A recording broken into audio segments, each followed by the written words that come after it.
Le film débute en montrant un bébé abandonné dans un champ près d'un terrain de basket. Le bébé pleurait si fort que cela a attiré l'attention d'un homme vêtu de vieux vêtements, un peu comme un vagabond. Intrigué, l'homme s'approcha de la source du bruit et découvrit le bébé allongé sur un tas de vieux pneus, à côté d'une lettre. Il ressentit de la compassion pour le bébé, mais se rendit compte qu'il n'avait pas les moyens de l'élever. Par conséquent, il emmena le pauvre bébé dans une école de kung-fu, le confiant à son ami, un maître de l'école. Les jours passèrent. Le bébé, nommé Fan Shiji, avait maintenant grandi en un garçon obéissant à son professeur.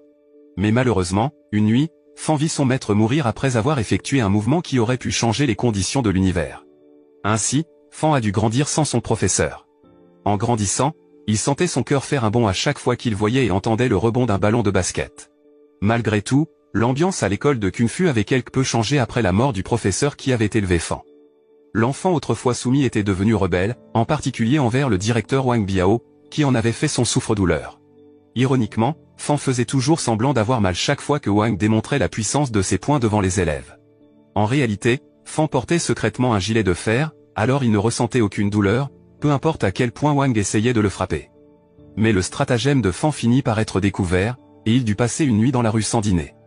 En soirée, lors d'une promenade dans le parc, Fan s'amusa avec plusieurs canettes de boisson en les lançant et en les frappant une à une avec ses mouvements de kung-fu, les faisant atterrir dans la poubelle. Sans le réaliser, un vieil homme assis non loin de là observait ce qu'il faisait. L'homme, nommé Zenli, s'approcha alors de Fan et essaya de reproduire ses mouvements. Malheureusement, il échoua systématiquement à faire atterrir la canette dans la poubelle. Frustré, Zen s'assit à côté de Fan, et les deux commencèrent à faire connaissance, bien que leur conversation fut bientôt interrompue par le bruit du ventre de Fan qui gargouillait. Se rendant compte que Fan avait faim, Zen décida de lui lancer un défi, dans lequel Fan devait lancer une pièce de monnaie depuis une grande distance dans sa bouche. Si Fan réussissait, Zen promettait de le récompenser avec une portion de nourriture. Comme prévu, Fan parvint à faire entrer la pièce dans la bouche de Zen, et même dans sa gorge. Avec cela, Zen dut tenir sa promesse. Ainsi, il emmena Fan dans un restaurant français, où le prix de la nourriture stupéfia Fan. En réalité, Zen ne pouvait pas se permettre de payer le repas, surtout s'il devait traiter Fan. Mais Zen avait un tour dans son sac pour leur permettre à tous les deux de profiter de la cuisine française gratuitement, en comptant sur sa fille, qui travaillait en tant que serveuse là-bas. La fille de Zen connaissait déjà l'objectif de la visite de son père, indiquant qu'il avait l'habitude de venir au restaurant pour demander de la nourriture. Elle servit alors à Zen et Fan 2 portions de reste, accompagnées de 2 verres de vin. Puis, tout en portant un toast, Zen exposa le grand plan qu'il allait mettre en œuvre avec Fan, le laissant perplexe. Après le dîner, Zen emmena Fan dans une boîte de nuit pour un pari de fléchettes avec le propriétaire de la boîte, Aoi. Le résultat était prévisible, les hommes d'Aoi perdirent lamentablement parce que les tirs de Fan étaient toujours précis. Zen, qui était ravi après avoir gagné beaucoup d'argent au pari, n'oublia bien sûr pas de partager les gains avec Fan. Mais apparemment, Aoi ne voulait pas admettre sa défaite, surtout après avoir déjà perdu beaucoup d'argent. Il ordonna donc à son équipe de tabasser Zen. Heureusement, Fan était doué en kung-fu. Il battit 1 à 1 les hommes d'Aoi avec ses mouvements et réussit en un rien de temps à les vaincre. Le lendemain, Aoi et son personnel se rendirent à l'école de kung-fu où vivait Fan. Mais en parlant au directeur de l'école de Wang, un homme chauve avec des lunettes qui était venu avec Aoi, demanda à Wang de renoncer à la direction de l'école. Bien sûr, Wang refusa d'abord. Mais il changea immédiatement d'avis après avoir été soudoyé par un coffre de lingots d'or. Peu de temps après, Wang rassembla ses élèves sur le terrain et demanda qui était l'élève qui avait causé des problèmes dans la boîte de nuit d'Aoi. Il demanda au coupable de se présenter et d'admettre que ses actions avaient terni la réputation de l'école. Un élève se leva soudain, non pour avouer, mais pour désigner Fan, l'accusant d'être la cause du chaos dans la boîte de nuit. Il s'avéra que Fan avait été battu par plusieurs hommes d'Aoi au milieu du terrain, sous les yeux de nombreux spectateurs, y compris les enseignants. Comme si cela ne suffisait pas, Wang le renvoya de l'école pour diffamation. Fan, se sentant maltraité, finit par retirer son uniforme et quitta l'école, laissant les enseignants attristés par son départ. En soirée, Fan se rend au parc pour retrouver Zen et dit qu'il veut se venger d'Aoi. Zen essaie de calmer Fan en lui donnant une balle à jeter dans la poubelle à l'autre bout du parc. Et Fan, encore une fois, le fait brillamment. Voyant le potentiel de Fan, Zen l'emmène rencontrer Zhu, un doyen de la première université.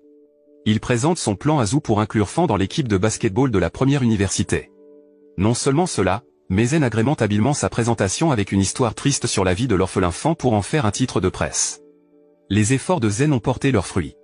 Le lendemain, Zen et les représentants de la première université présentent Fan lors d'une conférence de presse, où il rencontre plus tard la fille dont il est amoureux. C'est là qu'il découvre que la fille, Lily, fait partie de son équipe de basketball. Lors de l'interview, Lily demande à Fan de suivre la tradition du campus selon laquelle les nouveaux membres doivent battre le capitaine de l'équipe d'au moins 1 point. Sans perdre de temps, Lily appelle le capitaine de l'équipe, qui n'est autre que son frère, Ting Wei. L'appel de Lily reste sans réponse, mais elle peut entendre la sonnerie du téléphone de son frère dans la pièce. En s'approchant de la source du son, elle trouve Ting ivre derrière la scène de la conférence de presse.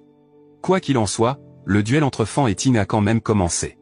Sous les yeux du public, Ting réussit à marquer avec un superbe dunk. Mais peu de temps après, Fan riposte avec son tir à longue portée. Le lendemain, Fan apporte le journal et le montre en colère à Zen. Naturellement, il est en colère parce que le journal a publié une histoire sur lui, où Fan est appelé un orphelin qui a été maltraité par le capitaine de l'équipe de basketball. Mais au lieu de se mettre en colère, Zen essaie de le calmer en disant que c'est une nouvelle sensationnelle qui pourrait rendre Fan célèbre. À midi après l'entraînement, Fan va présenter ses excuses à Ting. Et puis, les deux discutent, et Ting donne à Fan des conseils sur le jeu de basketball, où le joueur qui contrôle le rebond peut dominer le jeu. Fan suit les conseils, bien que plus tard, il démontre ses compétences en lancer, qui ne manquent jamais leur cible. Lors de la prochaine séance d'entraînement, Fan rejoint enfin l'équipe de Ting et montre immédiatement ses compétences, faisant croire à Ting qu'il a trouvé l'arme ultime pour l'équipe. Mais ensuite arrive Xiao Lan, un joueur qui avait été absent pendant longtemps en raison d'une blessure. L'arrivée de Xiao est chaleureusement accueillie par Lily, qui le présente immédiatement à Fan. Mais étrangement, Xiao est froid envers Fan. Quelques jours plus tard, le premier match de l'équipe de basketball de la première université commença, bien que dans ce match, Fan resta sur le banc du début à la fin. Il n'entra dans le jeu qu'après que Zen ait essayé de persuader Ting. Mais parce qu'il était encore un amateur, Fan fit quelques erreurs et faillit compromettre son équipe. Heureusement, Fan fit taire les sceptiques dans les dernières secondes avec un tir à longue portée parfaitement réussi. Après le match, Fan s'entraîna de plus en plus assidûment. Même entre les répétitions, il demanda à Ting de lui apprendre un dunk, surtout après que Ting l'ait promis. Mais d'une manière ou d'une autre, Ting sentit que Fan n'était pas prêt. Fan était impatient et s'entraîna seul la nuit sans l'aide de Ting. Il sauta dans le cercle pour réaliser un dunk avec ses mouvements de kung-fu. Mais son saut était si haut qu'il heurta une lampe et tomba. La scène passe ensuite au deuxième match de l'équipe de basketball de la première université, où cette fois, Fan est chargé de sauter le ballon. Et même s'il avait été sous-estimé avant le début du match, il réussit à remporter le saut de ballon. Le ballon fut dirigé vers Ting, qui le passa ensuite à Xiao. L'équipe de la première université marqua les 2 premiers points grâce au dunk de Xiao, et les joueurs adverses qui avaient sous-estimé Fan ne purent que rester bouche bée. Finalement, l'équipe de la première université gagna largement grâce à la belle performance de Fan et des autres. Depuis ce match, la compétence de Fan et sa capacité à dunker ont attiré l'attention des médias.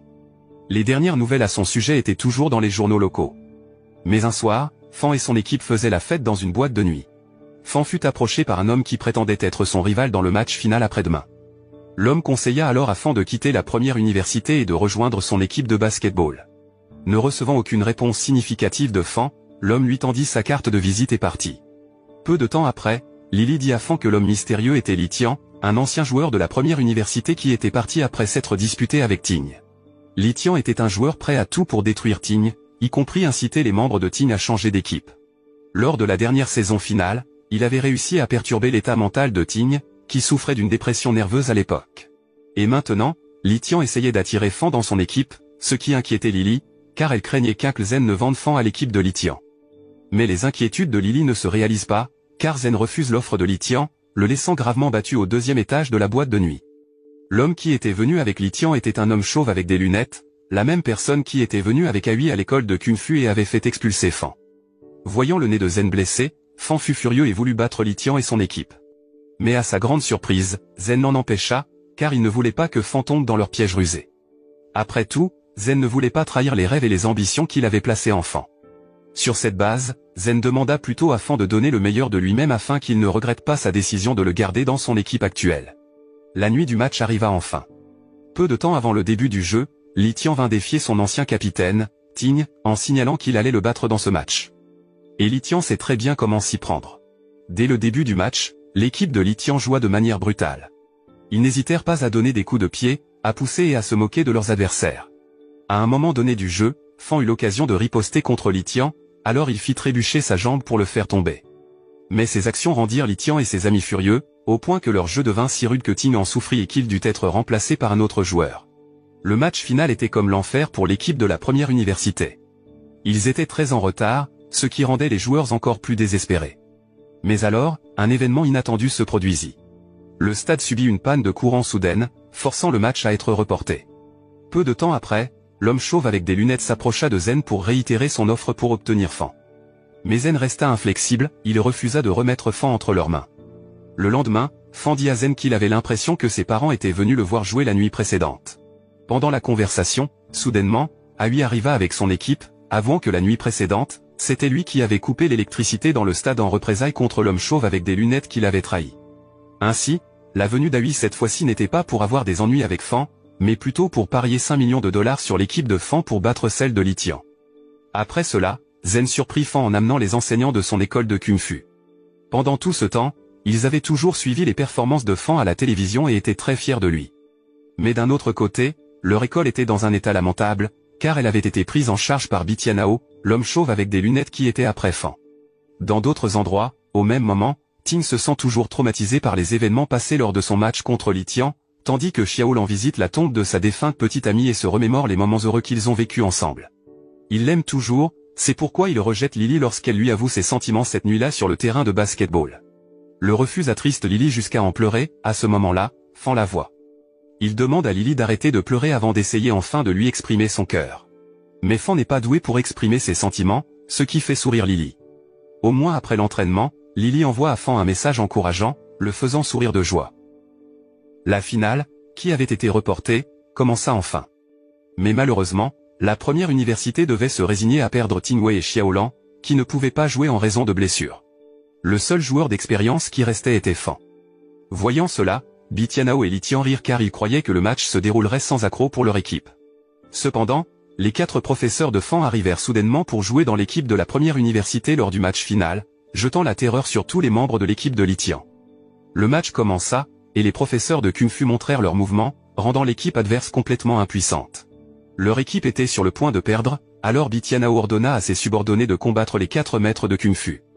En conséquence, le terrain de basketball se transforma soudainement en une arène de combat de Kung Fu.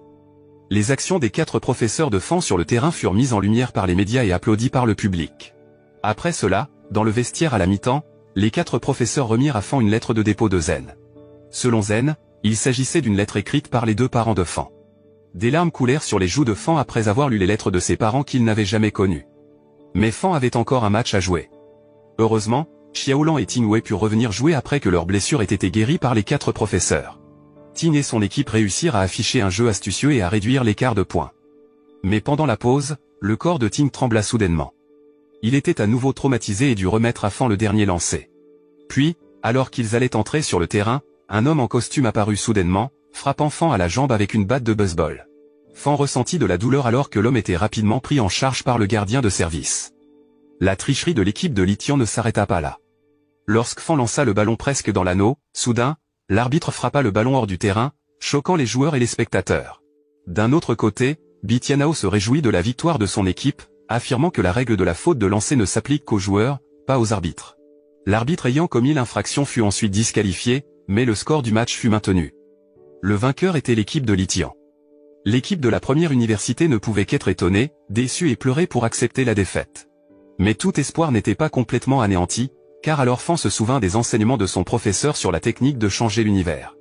Instantanément, Fan sortit le mouvement magique et fit revenir le temps en arrière, précisément dans les dernières secondes du match lorsqu'il lança le ballon dans l'anneau. Pour cette deuxième occasion, Fan rata délibérément son tir pour que le ballon puisse être attrapé par Ting, qui mettrait alors le ballon dans l'anneau. Le plan de Fan fonctionna. Ting prit la passe de Fan et dunqua directement dans l'anneau, rendant la première université victorieuse. Mais lorsque les joueurs se réjouirent, Fan fut un peu déçu car il réalisa enfin que les 2 parents qu'il avait regardé concourir étaient le père et la mère de Xiaolan. Après le match final, Fan devint célèbre et eut de nombreux fans. En discutant avec Zen au parc, Fan fut approché par un groupe de filles qui lui demandaient son autographe. À ce moment-là, Zen avoua que la lettre écrite par les parents de Fan n'était que sa composition. Mais peu de temps après, ils furent visités par une femme mystérieuse qui apportait une voiture de luxe. La femme leur demanda ensuite de la suivre. Dans la voiture, la femme dit qu'elle était envoyée par les parents de Fan pour lui transmettre un message. Un fait surprenant fut révélé, le père biologique de Fan était Wang Yihuan, la personne la plus riche d'Asie. L'information fit alors paniquer Zen. Il emmena immédiatement Fan dans un magasin et lui acheta un costume cher à porter pour rencontrer son père le lendemain. Le lendemain, Zen accompagna Fan pour rencontrer